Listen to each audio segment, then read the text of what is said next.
Pour mieux s'immerger dans la réalité politique, sécuritaire, économique et sociale d'Israël, connectez-vous chaque matin sur Studio Kalita. Daniel Haïk vous y attend pour sa revue de la presse. Voilà, il est, je ne sais plus quelle heure il est. Il est aux alentours de 8h45. De 8h45, oui. 35, de 8h35, pardon, voilà. Si on peut me redonner mon portable, comme ça j'aurai l'heure exacte sur Studio Kalita. Il est 8h35 sur Studio Kalita, l'heure de la revue de la presse et des médias israéliens.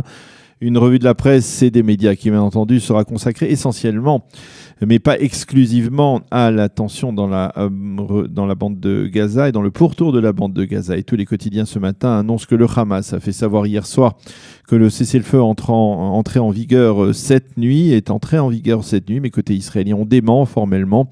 Le Haaretz indique que des sources palestiniennes et égyptiennes ont confirmé l'existence d'un accord.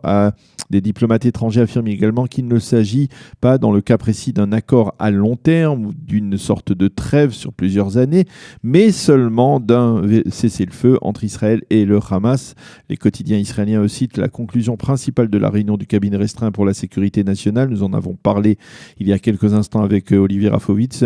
Le cabinet restreint qui s'est tenu hier à la Kiria à Tel Aviv. L'échelon politique a mandaté Tsahal pour continuer à réagir avec force face aux organisations terroristes dans la bande de Gaza.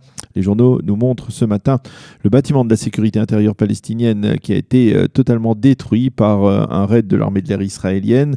Le Israël Hayom titre ce matin des tirs de roquettes du Hamas et des raids aériens d'Israël, pour résumer d'une certaine manière la situation de ces 48 dernières heures. Le journal publie en rouge la décision du cabinet restreint de demander à Tsahal donc d'agir avec plus de fermeté. Et une nouvelle édition d'ailleurs, une seconde édition du journal plus tardive, titre sur une déclaration d'un des dirigeants israéliens à l'issue du cabinet restreint. Pour la sécurité nationale, les raids s'intensifieront jusqu'à ce que le calme soit restauré dans la région, a donc affirmé ce responsable israélien. Le Yediot Ahronoth, lui aussi, consacre toute sa première page à la tension dans le sud du pays. Il nous montre aussi les photos du bâtiment du ministère de l'Intérieur détruit hier par Tsahal dans la bande de Gaza. Le journal fait en manchette un jeu de mots. Makat Aza, une frappe forte, Aza signifiant également forte, mais aussi en hébreu Gaza.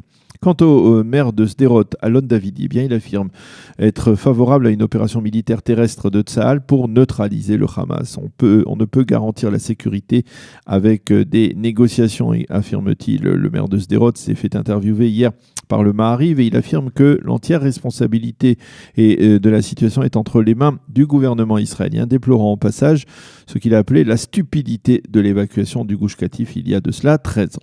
Le site d'information de Cannes, le nouveau consortium de radio-télévision israélien, se fait ce matin l'écho du mécontentement de certains ministres du Likoud qui reprochent à l'armée israélienne, en tout cas à l'état-major israélien, de se comporter de manière trop conciliante et tolérante envers le Hamas. Mais d'autres commentateurs ont affirmé hier que l'armée ne faisait que mettre en application les directives de l'échelon politique. Et conformément à sa ligne éditoriale, le Haaretz s'intéresse aussi ce matin, et même on pourrait dire surtout à la population palestinienne de la bande de Gaza. Nous sommes les souffres-douleurs de tout le monde.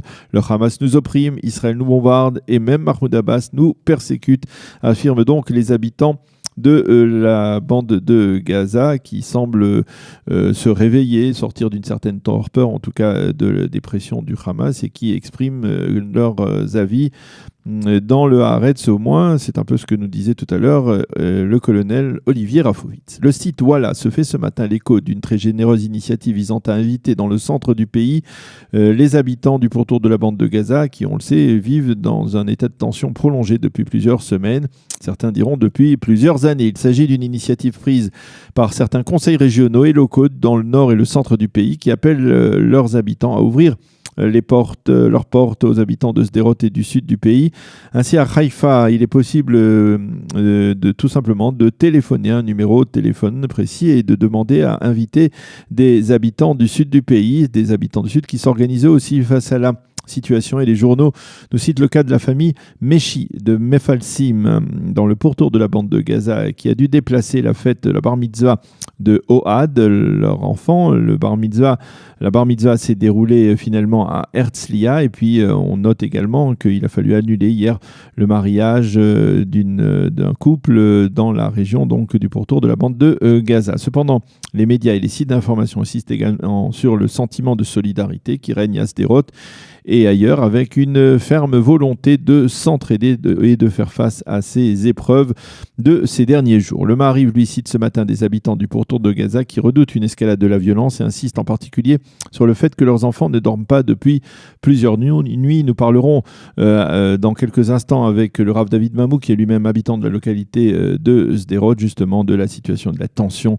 et des répercussions de cette tension sur les familles, sur les enfants en particulier, dans le pourtour de la bande de Gaza. Alors qu'écrivent les éditorialistes ce matin dans les principaux journaux, tout d'abord les éditorialistes du Israël Hayom, le journal proche du pouvoir en Israël.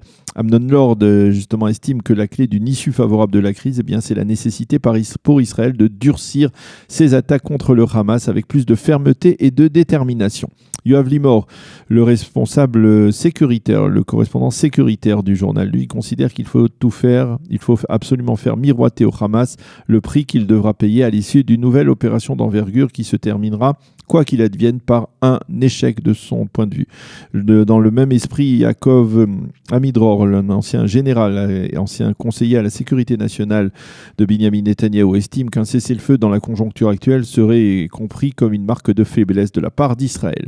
Quant au professeur Eyal Zisser, qui est orientaliste, il souligne, lui, que le Hamas est face à un véritable dilemme, soit aller vers une nouvelle confrontation avec Israël, soit vers un cessez-le-feu. C'est un dilemme dont on parle maintenant depuis plusieurs semaines.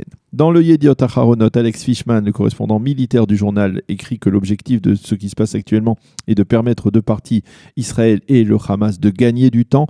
Quant à Yossi Yoshua, il supplie ce matin le gouvernement de ne pas, je le cite, laisser le Hamas remporter ce round de confrontation.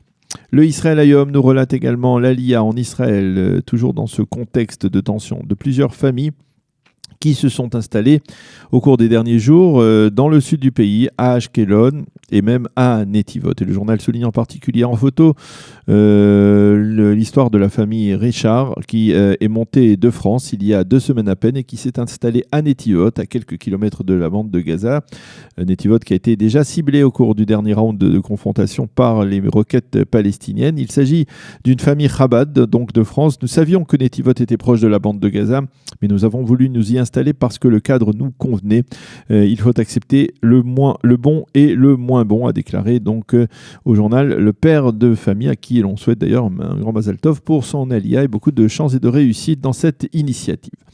La semaine dernière, le Premier ministre Binyamin Netanyahou prévoyait encore de s'envoler pour Bogota, la capitale de la Colombie, afin d'assister à l'investiture du nouveau président colombien. Finalement, face à la tension dans le sud, M. Netanyahou avait été contraint d'annuler sa visite. Alors, mesure de représailles ou pas, ce n'est pas encore très clair, mais en tout cas, une chose est sûre, le gouvernement colombien a annoncé hier sa décision de reconnaître la Palestine comme État souverain.